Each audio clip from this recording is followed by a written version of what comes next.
Well, hi, everybody. We appreciate you taking time to join us today for our special live stream. We wanted to cover a number of important policy wins that were included in the state budget that was signed this week. I'm Mike Andrews. I'm the communications director at Center for Christian Virtue.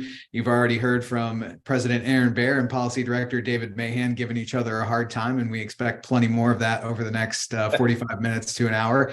And we also have Troy McIntosh, the Executive Director of the Ohio Christian Education Network. And we're just really grateful to have this opportunity to share with you about the budget. We also want to talk about issue one a little bit because that's coming up in just about a month now, and that's really important for the future of our state. Maybe even more so than some of these wins that we got in the budget that we're going to discuss over our time together today. Before we get going, I would love to take just a minute to pray for us all, and we'll let people continue to kind of file into our chat, and then we'll get things started here and have a really great discussion for you this afternoon. Gracious Heavenly Father, it is so good to be together on this day that you have made. The glory of the Lord is before us on a warm, sunny day here in Ohio, and we're so thankful that you have given us this technology that we can talk to our friends, to communicate these important policy decisions and what it means for the future of the state of Ohio, with some things that are really important to Center for Christian Virtue and things we've been working on for a while. Lord, ultimately, we know that these victories are yours, and we're so thankful for the way that you have given us these victories to help ensure that families have the rights that they deserve in Ohio, that the state of Ohio is heading in a freer direction because of some of these things. And we are just excited to be able to share this with our friends today. And we give all the glory and honor to you, Lord. It's in Jesus' name I pray. Amen. Well, as I mentioned, it was a pretty big win on a lot of fronts in the budget. It is a thick document. There's a lot of stuff in it. Aaron, if you don't mind, I'm going to kind of let you just set the table for us today and talk broadly about some of the things that we were keeping an eye on in the budget and things that ultimately ended up being signed into law by the governor when he put his pen to the document on Monday night, I believe.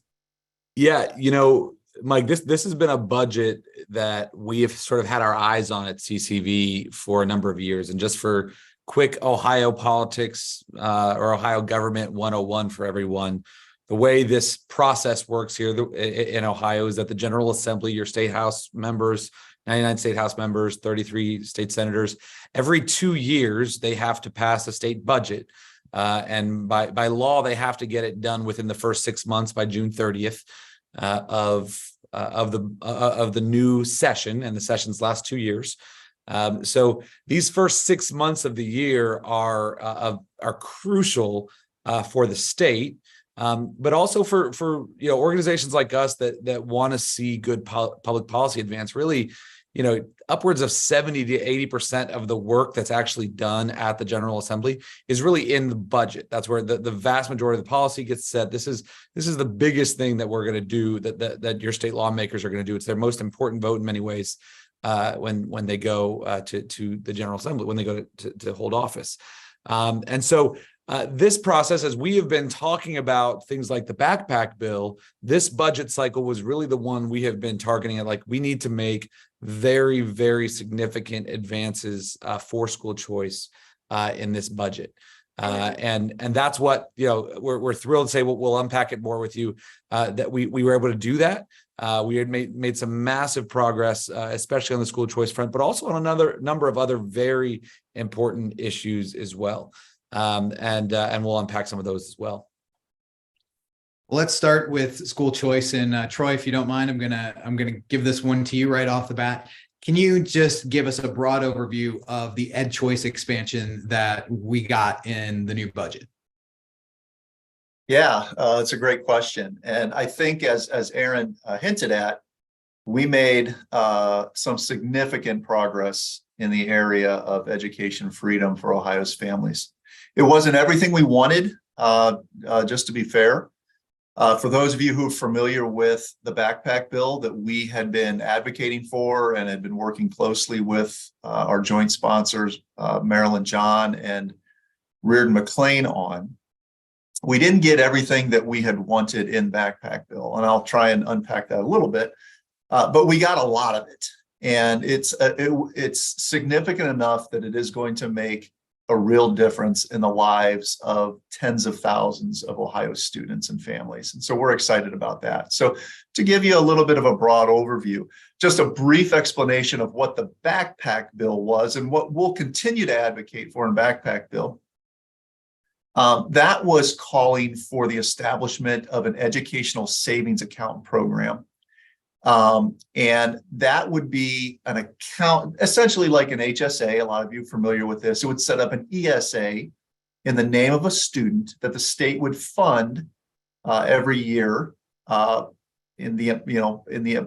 basically in the amount that the state allocates for per pupil average to public schools. And then families could use that either at a non-chartered private school, a chartered private school, or for homeschooling.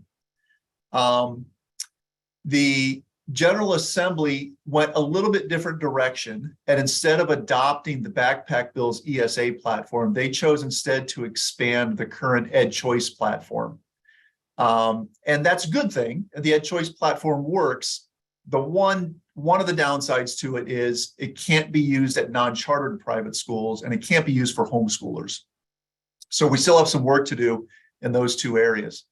But for students to be able to attend chartered non-public schools in Ohio, and that is the vast majority, 90% or more of chartered schools, private schools in the state are chartered by the state.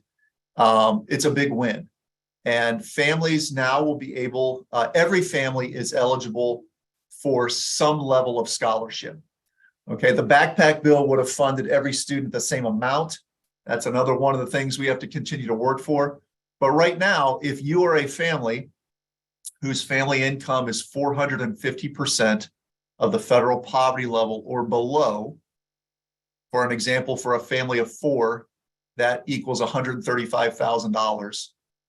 If you are at that income level or below, then you are eligible, each of your children are eligible for an EdChoice scholarship that will be equal to $6,165 for kindergarten through 8th grade and $8,400 for high school, 9th through 12th grade. And you'll be able to use that scholarship at any chartered non-public school in the state. So that's a big win. For those families in Ohio who have incomes over 450%, the value of the scholarship begins to step down.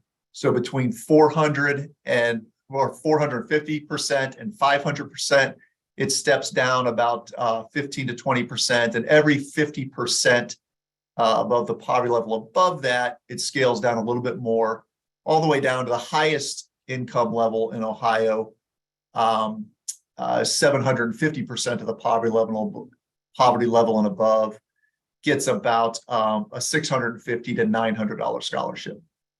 So we think it's a big win for Ohio. We recognize that there's still work to do, and we'll continue to press the General Assembly to go to full educational freedom, because we believe there's real value to that for every student in the state, whether they choose to use the scholarship or not. We believe education freedom brings market principles to bear and competition and those things that raise the boat, raise the level, the tide level for all boats. So we'll continue working for that. For right now, about 80 to 85% of Ohioans are going to qualify for that full EdChoice scholarship, and the remaining students will still qualify for some level of scholarship.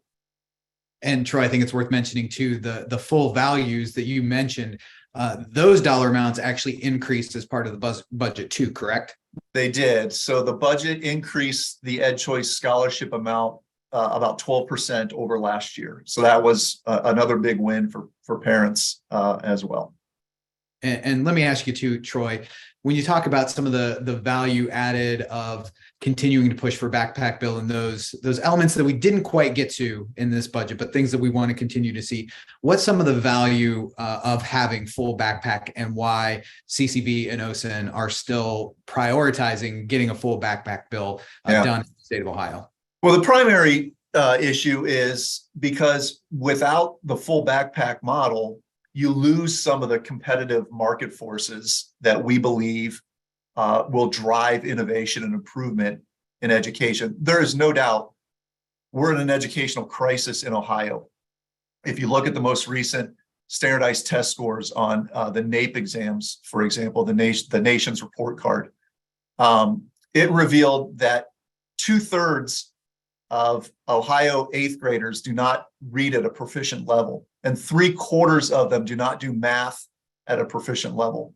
So we're in a crisis, and we believe one of the largest contributing factor of that is the monopoly that public schools and public education has on kids. There's so many of the kids don't have an alternative that they're forced to go there, regardless of whether they're providing a quality product or not. And so we believe that a full backpack model allows every family, every student in the state to determine which schooling option is the best for them. And if the public school option is the best for them, that's great. We want to fund them there and let them do that. But for many students, it's not. And so we want them to be able to avail themselves of that option too. And some of the worst offenders for, a lot of the cultural issues that I know our listeners are concerned about are wealthy suburban districts that now, because those families who attend those schools aren't getting the full scholarship, they lose some of the competitive pressures that they might have otherwise felt. Great. And I just want to take a quick moment here to remind our listeners, I see that some people have found the Q&A button down at the bottom of the screen. Please, as we go today, feel free to drop your questions in. We're going to jump around from topic to topic. We'll try and hit those within the topics as we talk about them. But if we need to leave some time at the end to just do kind of a massive answering of some of those questions, we'd be happy to do that. Aaron, let me ask you this, and maybe it's less of an ask of a question, and just inviting you to share some of the things that you said to us as a staff this week about where we were with school choice just a few years ago, and why, in spite of this not being everything we wanted, that CCV is still counting this as a really, really big win. Oh, yeah. I mean, I think what's important about that, Mike, is just a few years ago, the idea of going to sort of broad eligibility, making every child eligible for a scholarship or a school choice program, we should say, was kind of unheard of, right? There was talk about increasing the ed choice amounts to the federal poverty level to like 400% per se. That was the number we were hearing time and time again. And it really does show the impact that people have had over these last 2.5, 3 years of getting the backpack bill message out, right? Sending those yellow postcards in, talking to your state lawmakers about this, really driving that, hey, every kid needs to be eligible for these programs, that we have a real crisis in our education system, as Troy's kind of walked through. And this shows, and it's the reason why we have such a passion for state policy at CCV, is this is where, those moms at their kitchen tables, the dads that are seeing what's going on in their kids' school. This is really where you can have the biggest impact. And even when you don't have all the money of the teachers unions and all the money of the media and all those types of things, this really shows how folks in the pews can make a big difference and change the conversation in a big way, and help a lot of kids and a lot of families along the path. Well, let's go ahead and get to a couple of those questions. I think we got just a couple of minutes. We can continue talking about ed choice here at the beginning. I want to make sure we get to those other policies that are in the budget too. But Troy, do you have any sense on maybe what some of the pushback was, including the non-chartered or the homeschool options in this particular ed choice expansion? Well, certainly we were disappointed that non-chartered schools weren't included. That was one of the advantages that we saw in the ESA platform that the backpack bill used. There was some concern, I think, legitimate or not, among lawmakers and even among the executive department, that because of the rather unregulated nature of non-chartered schools, that they weren't comfortable providing funding for students to attend those. Now, we can debate over that issue with them all the time and do, but I think that was the concern. It was the lack of any real type of state oversight on those schools. Yeah, And what Troy, about, I just want to build on that a little bit as well. And this is to a lot of our friends out there, the homeschoolers, the folks at the non-chartered non-pubs. And let me also just say, for those who don't speak Ohio education language, when we're saying chartered non-public school, don't think of what most folks say is charter schools, right? We actually call those community schools by law in Ohio. When we say chartered non-publics, those are the vast majority of the private Christian schools out there, evangelical Catholic schools. The vast majority of them are technically chartered non-public. They're still private schools. They can, think of Worthington Christian or Cincinnati Christian or Cuyahoga Valley Christian. All those schools are technically chartered non-public. I think one of the big things here with this is this really is a paradigm shift that we're bringing to this conversation about how we think about education, how we fund education.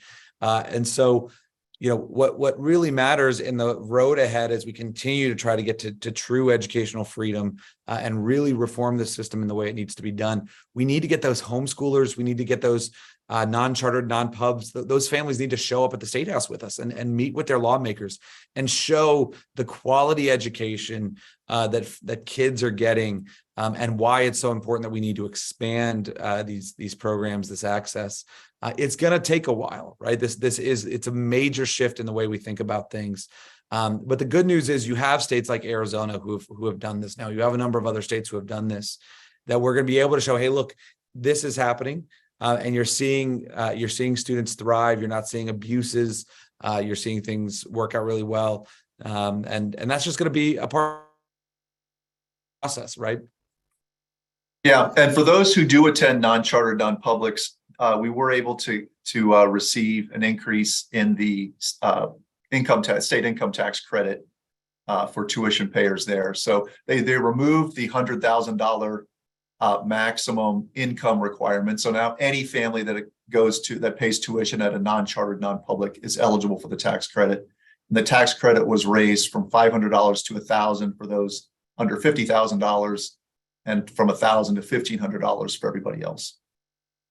And for the homeschoolers along the way as well, we also, this was something we tried to do in lame duck last session, but we were able to get some of this in the budget, which was we took some protections that were in Ohio Administrative Code and we moved them into Ohio Revised Code, which basically solidifies them in state law to protect homeschooling. And so there were still wins in this budget for folks both in non-chartered non-pubs and home educators, and those are things we'll always be on the front lines for here. Yeah, and let me just wrap up with the financial piece of this. I saw a question about financial assistance that would be available for those homeschool parents and families out there. What does it look like now with this current version of EdChoice in the budget? So as I mentioned, unfortunately, an EdChoice scholarship is not usable for homeschoolers, but there is just like there's a state income tax credit for tuition payers at non-chartered non-publics. Homeschool families are eligible for, I believe it's a $250 state income tax credit for expenses related to homeschooling. So it doesn't cover everything for sure, and that's why we are still going to continue to press for backpack bill in the future, but it is a small compensation and tax credit for those who may not be aware of it. All right, I'm going to pivot and have just one more quick button up to this conversation. And that is, Troy, could you just tell us real quickly, will this be available for 2023, 2024, or is it a year down the road before it takes effect? It is available for 23-24 school year. The Department of Education has, what will be the new Department of Education and Workforce has not yet announced when the application window will open, but I suspect it could be as early as July 15th. They've closed the window right now because they have to do some ramp up to prepare for the kind of influx of applications that they're going to be receiving. But as soon as we get that information on when the window opens, we'll certainly publicly communicate it. And then families can apply for this upcoming school year. Well, let's go ahead and keep things rolling and move on to our next topic here. There is some reform to the Ohio Department of Education, bringing more accountability to Ohio's public schools, not only within the EdChoice expansion and giving families more options to get out of public schools if they feel like that's best for them, but just in general, I think I'll start with you on this one. Can you kind of tell us about what some of these reforms are that we're seeing in the state budget? Yeah, so this was essentially Senate Bill 1, which was rolled into the budget. And Senate Bill 1 essentially removed the majority of authority that the state school board had and placed it in the executive branch in a new cabinet level position in the director of the Department of Education and Workforce. So they've kind of expanded the Department of Education. They've added kind of a career tech component to it now. That's the workforce part of DEW. But this was done. This was a move that we at CCV and OSIN we supported.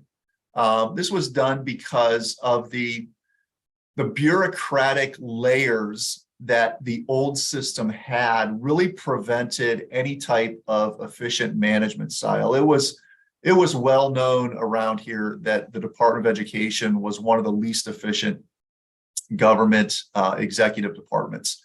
And you talk to any school administrator, whether they were public or private, and they could share stories of just inefficiencies, lack of vision, lack of direction. There were major problems in the Department of Education. And I'll just give one quick example. I attended the state school board meeting last November.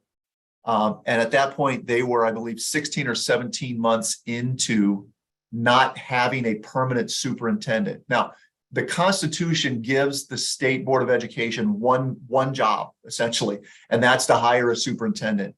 And they were 16 months in and hadn't been able to find a superintendent yet. And there were botched attempts after botched attempts through that whole 16 months. 16 months in, I sat through it over an hour's worth of debate on how to score applications, not for the superintendent position, but for search firms that were going to help them find a superintendent. That was 16 months into the process. The whole system, when you lead a major department, you need to be able to build consensus and vision, trust. And the school board, there were so many disparate opinions on there and personalities. You just couldn't build the kind of leadership that you need for a major executive department.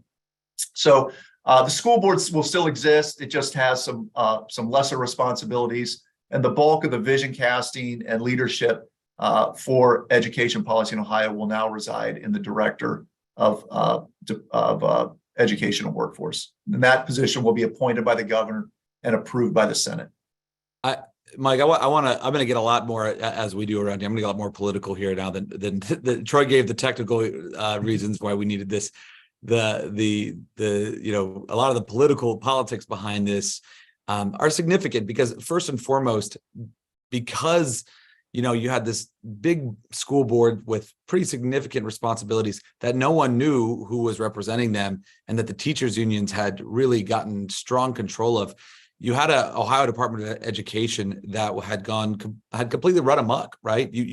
We've had pro-lifers in the governor's office and in statewide office for well over a decade now, but you had an ODE that was posting the 1619 project on their website, right? And voters didn't really understand this, didn't really know what was going on. And the Department of Education, the state school board was kind of inadequate to actually address these issues. The reality of why we supported this was, at the end of the day, most folks don't know who their state school board member is. Everyone knows who their governor is, right? And so now we know who to hold accountable for when the Department of Education, if they go woke, if they do something harmful to kids, right? This is now an election issue. And we've even seen how we've been able to use this process of governor appoint, Senate confirm to stop bad things from happening. Some of you might remember when Amy Acton resigned from the Ohio Department of Health. There was a woman that was nominated whose name was put forward to take her spot, and she discovered that she had actually interned for Planned Parenthood about 25 years ago. And we published that and said, hey, what's going on here? Who is this person? And within hours, we had state senators calling and reaching out and saying publicly, we're not going to confirm this person, right? We got to go back to the drawing board. And we were able to stop that nomination and bring in somebody else. And that is really bringing accountability into ODE, well, now the Department of Education and Workforce, and that's for the broad public, and for those individual schools, especially the Christian schools that we work with so much at CCV. This is going to make their lives a lot easier, because now, again, there is a person that's in charge, that's running the ship, that's going to be able to resolve a lot of the issues we're facing today. Just as an example, that at the same state school board meeting I referred to earlier, they were unable to pass a resolution that simply was trying to define what a boy and a girl was. And actually, the vice president of the school board on record stated that she didn't know how to define what a woman was, and that she didn't know whether it was possible to give that definition. So, I mean, that's just an example. Different definitions. Yeah, that's what. Yeah. That's that was David's favorite clip for a while of these are the people in charge of our education.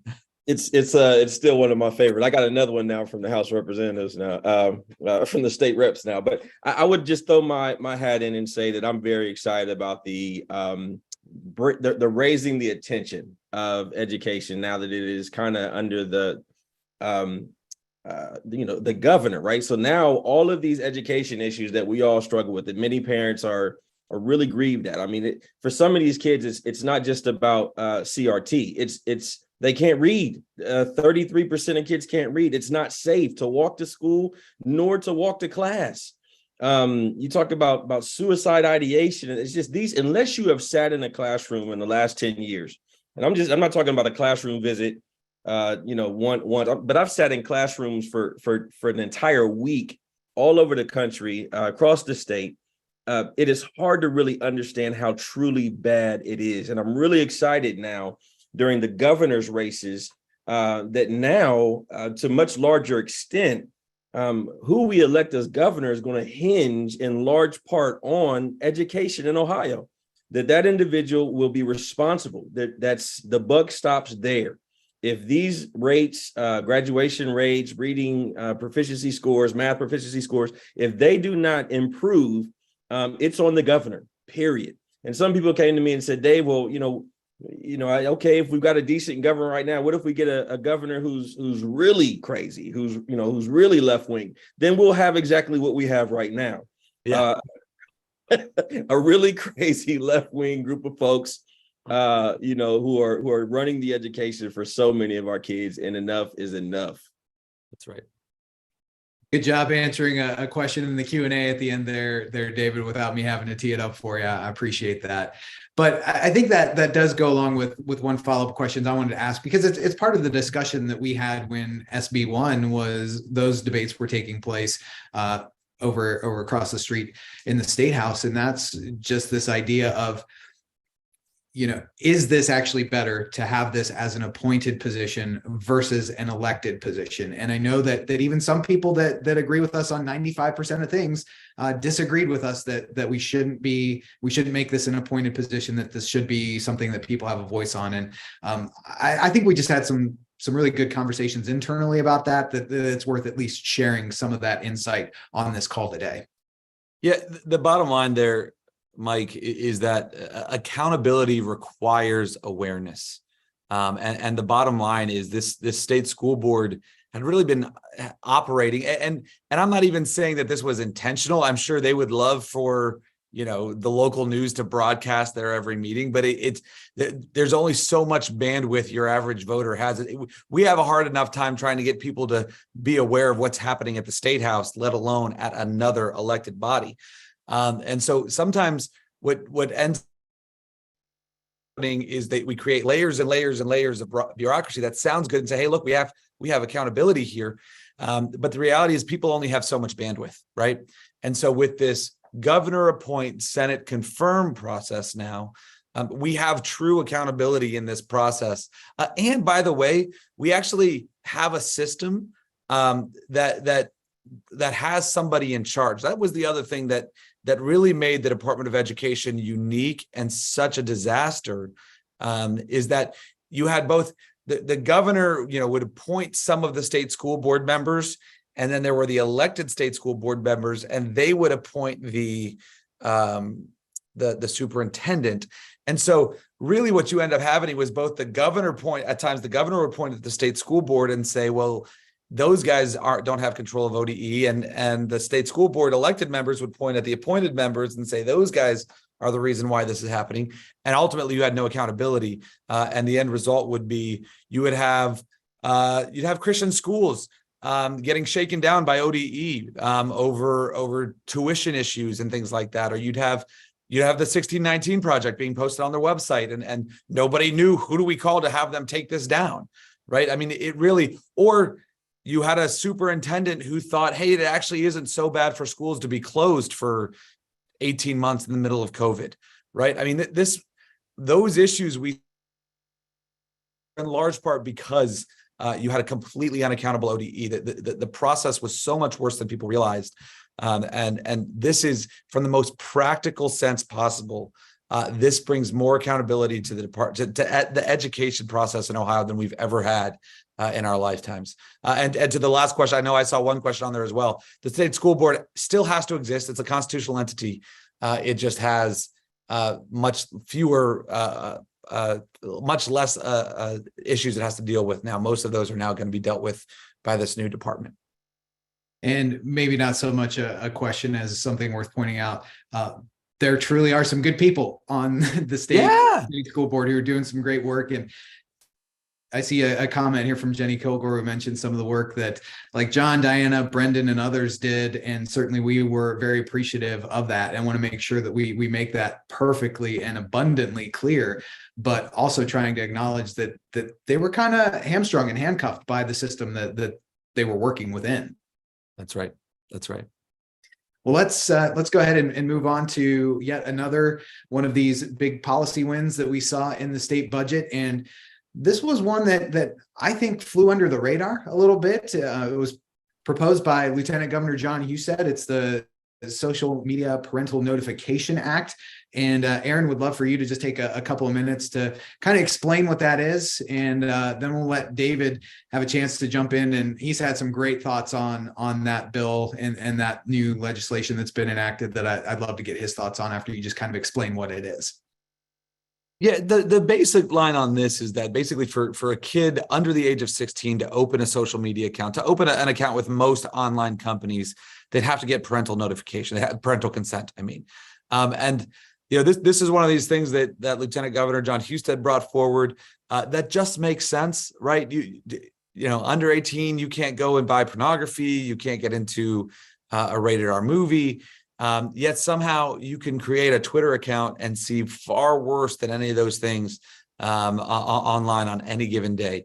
And you know, the stories that I think keep every parent up at night of predators reaching out to kids in their DMs or things like that are just awful. And so this was a very sort of great first step that we love on getting more proactive about protecting kids online. And kudos obviously to the General Assembly, but also to Lieutenant Governor Husted for bringing this one forward. Yeah, one thing they said over and over again, Mike, in the press conference was that basically parents just don't understand how tough this situation is. Over and over, they quoted some stats from the Pew Research group that was basically saying 95% of kids are on social media sites, and 35% of those said that they were on these sites constantly, right? And so they're waking up to them, they're going to bed with it. And it's important to understand that just because somebody like a kid likes to play with something doesn't necessarily make it a toy.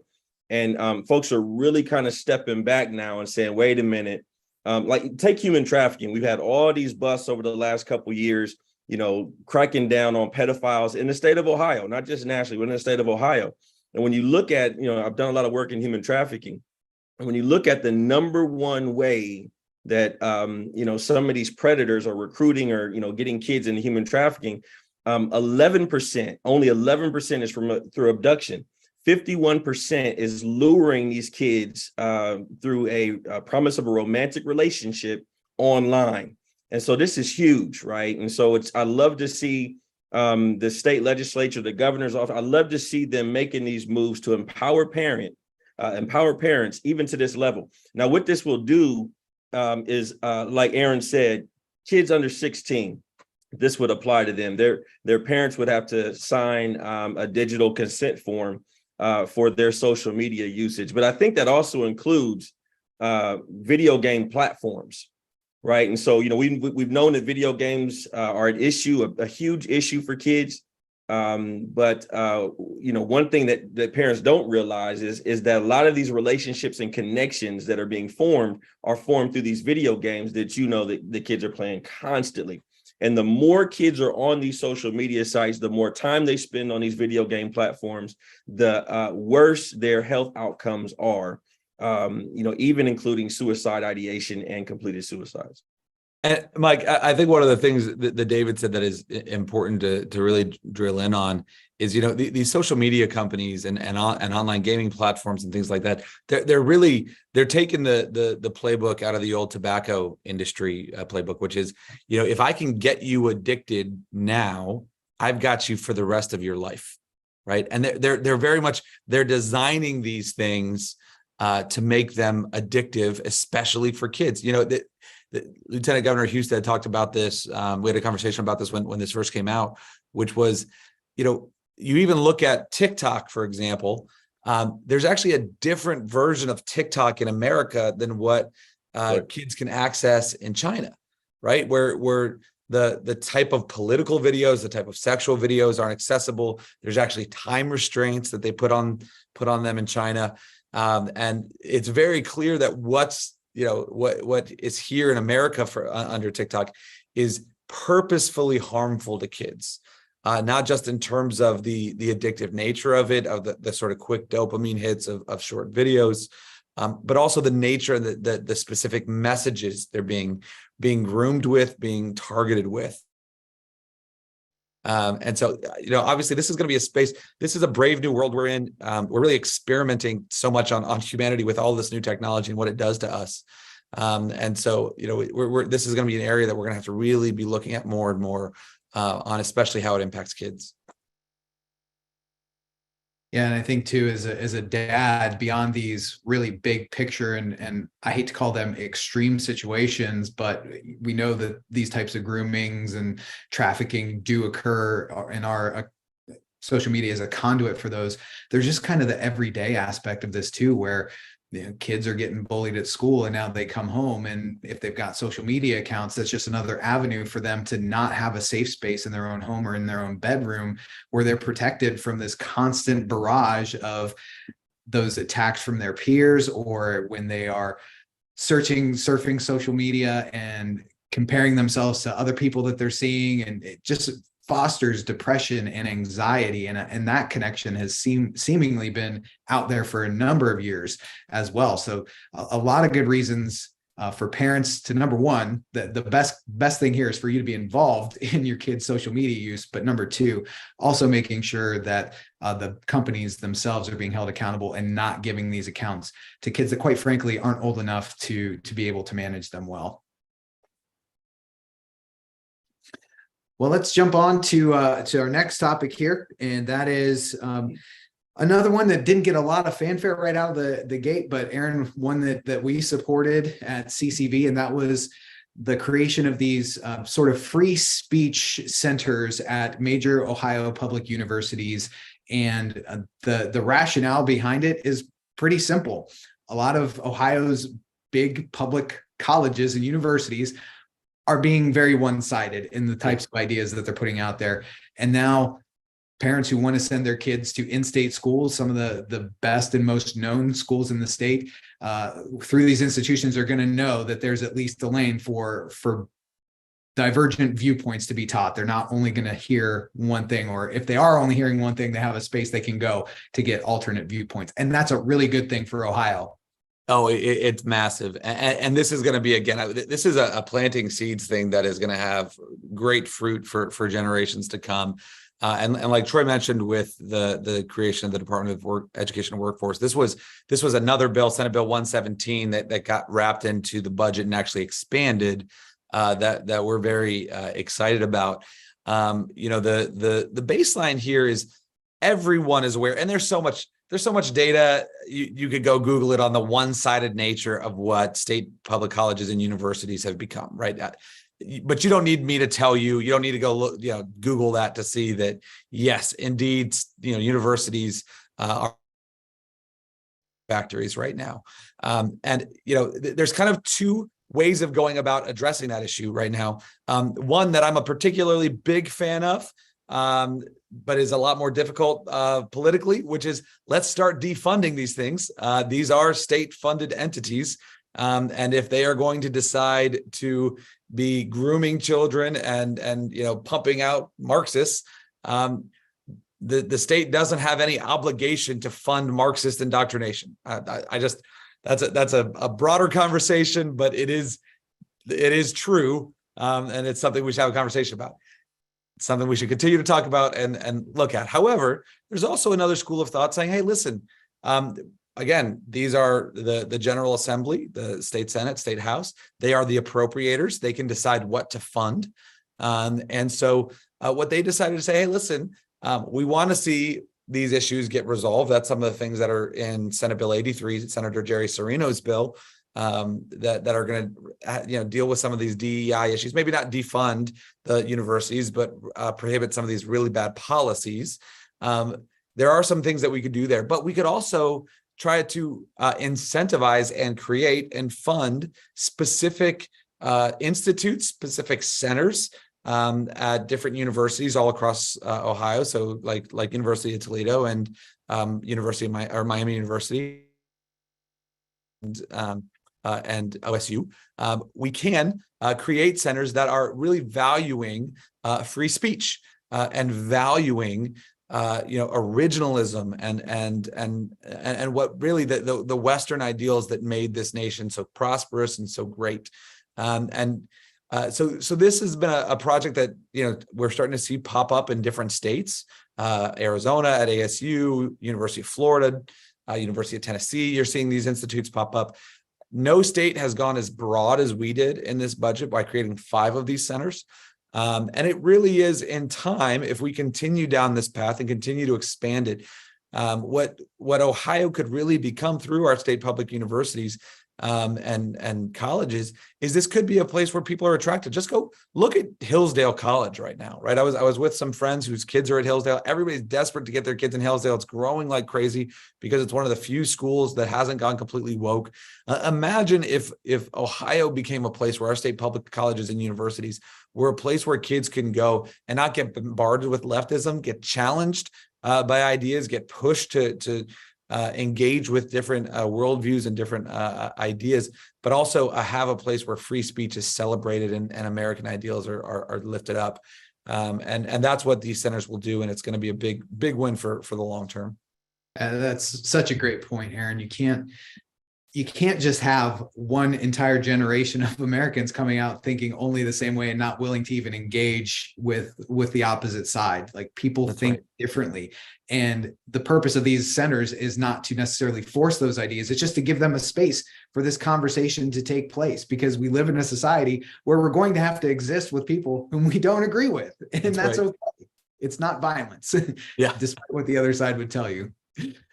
Well, I see we're coming up on about 15 minutes to go here, so I want to make sure we have time and maybe can get to a couple of Q&A questions here at the end as well. The last thing we wanted to talk about today was some additional funding that was included in the state budget for the Ohio Parenting and Pregnancy Program that will help pro-life pregnancy centers and their support of pregnant mothers and mothers with newborn children, and just so vital that they have the ability to apply for these funds to hopefully get extra funds into local communities and help out in these pregnancy resource centers, especially just in light of the larger abortion conversation that we're having in Ohio right now, and we'll continue to have through the August special election and into November. So Aaron, if you could just tell us a little bit about this $14 million in funds that's going to the Ohio Pregnancy or Ohio Parenting and Pregnancy Program. Well, actually, I'll kick this one over to David because he's done a lot more with this program through the years, especially with some of the pregnancy centers out there, but also with some of the Ohio Adolescent Health Centers as well. Yeah, guys, I couldn't be more excited over this piece of the budget. Matter of fact, last night I was partnering with a pregnancy center I serve on, the board of one of the largest pregnancy centers in the state, PDHC, Pregnancy Decision Health Centers. A lot of folks don't know we've got about 120 or so pregnancy resource centers all across the state. And, to see them get, 14 million in this budget allocated to the great work that they're doing, 7 million per year for 2 years is amazing. I mean, Earn While You Learn, material aid going out to them, mentoring programs for both men and women and children. It's the center I was at yesterday, Inner City Columbus. They were going over some of their feedback and reviews that they get from their clients. Every month they go over it. And they said their number one word that they get in all of their feedback is friendly, is helpful, grateful.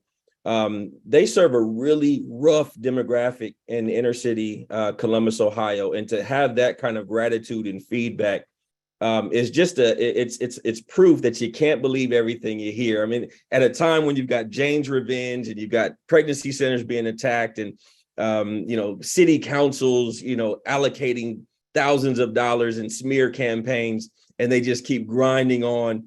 I'm so thankful for all of them and the thousands of volunteers and staff that work all across the state, doing a service that will never, ever get done without them.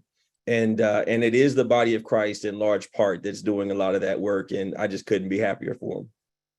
Yeah. And if I can I would also say, Mike, that, when we're talking about the social media side of things, with 51% of all these kids getting caught up in human trafficking, being lured online by a promise of a relationship, a part of what our pregnancy centers do is the prevention side, right?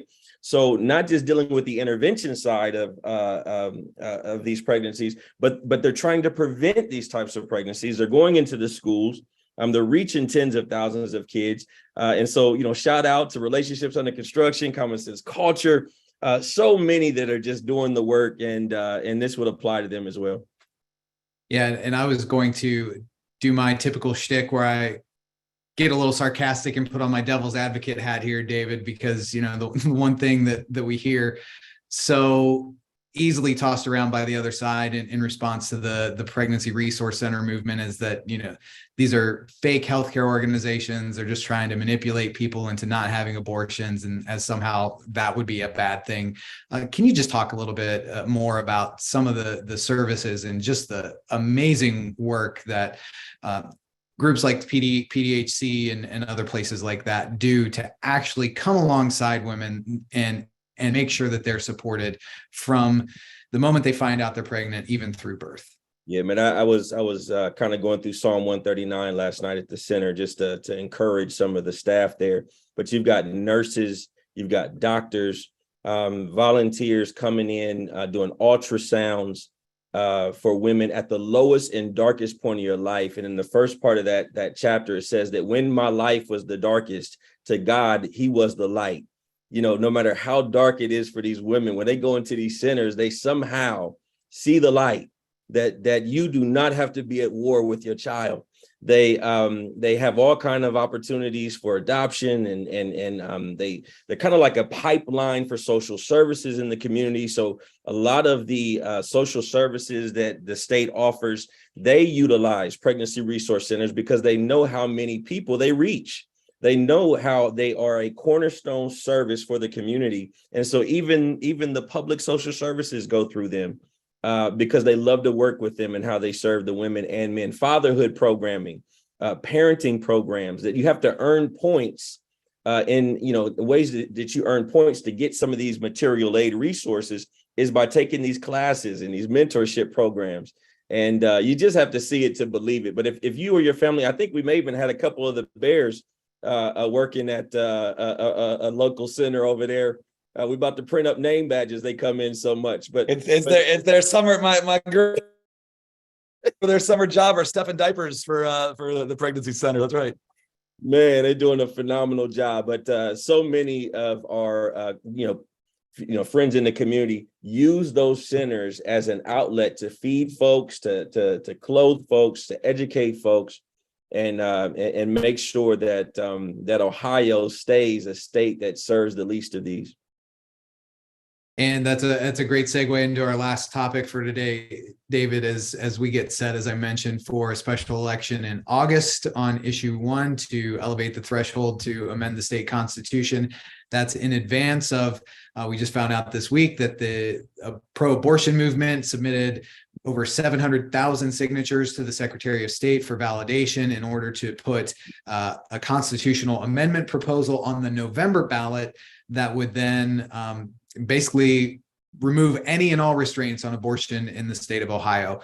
The first piece of that is the August election, and we're down to 31 days, I think, now from that election, Aaron. And so, as with all things at CCV, we're going to mention issue 1 in August any chance we get, because it's that important, it's that crucial, and most importantly, it's that close. It's huge. This wasn't the summer we were expecting to have here, but it's the summer we have to have. It really, what this is going to come down to is the body of Christ turning out to vote. Church really is on us to educate people, to get resources out, and to turn out to vote. This is going to be the last Sunday that churches can do voter registration in time for the August 8th election. So if you haven't yet, you can go to ccv.org/pledge, take the pledge to vote, and you can even register to vote or update your voter registration there through the pledge. But we have so many resources. And for those of you asking about yard signs, we have thousands and thousands of yard signs arriving next week. And we're going to be getting those out all over the state. So if you want to be a county captain, if you want to help if you want to just volunteer and help call churches and help get resources out, get yard signs out, get bulletin inserts and flyers out, get social media graphics out, anything you can do. This is going to take, I mean, everyone's probably already seen the just really crazy ads that the left is running, or even you might have even gotten some of their really creepy mailers that they're sending out saying, I'm watching you, are you voting? Like, those things are happening right now. You're seeing what they're doing. And ultimately, though, we know if the church turns out, we're going to win this election. And so we want to do everything we can to help you do that. You can go to ccv.org/pledge to get more resources. You can reach out to the team at info@ccv.org or call the office. And we are actually bringing on a couple college students over the next month to run ragged and get stuff all over the state, as we're really gearing up to make sure we win on August 8th and everyone votes yes on August 8th.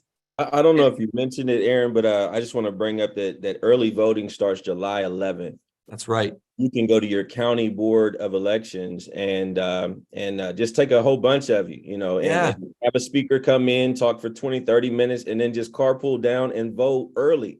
Yep. Don't wait till August 8th, right? You can get in there July 11th, and take 10 people with you and get this thing done. And you can request an absentee ballot, get it mailed to you. You're already seeing crazy numbers out of Cuyahoga County of which typically means those are going to be votes that aren't going to support the issue. So we're seeing a lot of early action on the other side on this. And so it's definitely something we can overcome. We see in the polling that we very much can. And I feel like if we do everything we should, we will win. We're also going to have, just so everyone's aware, we're going to have an animated video coming out soon for churches to play that explain what this issue is about, and really help break down why this matters. And if you want a speaker for CCV to come out, if you have an event coming up that you want somebody you'd be interested in having a sponsor to plug issue 1, please reach out. And also, if you know of big events in your areas where it would be beneficial, where we might have a lot of Christians gathered in one space that we can come out and provide a table, we're looking for those opportunities as well. I'd also encourage everybody, if you're not on our mailing list, I'm going to assume you probably are, if you're on this webinar, that you probably saw it through your email. But if you've got friends that are asking questions about issue 1, please have them sign up for our email list. We're going to have a pretty exhaustive schedule of key dates as far as voter registration. We'll have a reminder going out later this afternoon, again on Monday for the final day. We'll hit those early voting opportunities and absentee ballots, those types of things. We're going to provide a lot of information for people through those avenues. And I'd also be remiss, Aaron and David, if I didn't mention the conversation we had on the narrative this week about issue 1. That just went live today. So if people need kind of a quick 20-30 minute overview of people talking about it, find our podcast, The Narrative, and check out that episode that we just launched today. Social media. The church in Michigan said that they didn't even know that this was going on. That's crazy, because that's the same thing the church said when Roe v. Wade got passed initially in the 60s. And so, listen, we've got things. If you go to ccv.org/pledge, there's some resources on there, including things that you can share on social media. Let's just flood social media with these messages. Get out and vote yes on issue 1, August 8th. David, I want to give you an opportunity. I know I do this a lot. It seems like when we talk in any kind of format like this, but you've been on the road, you've been in front of these churches, you've got more on your schedule this weekend to go encourage the body of Christ around issue 1.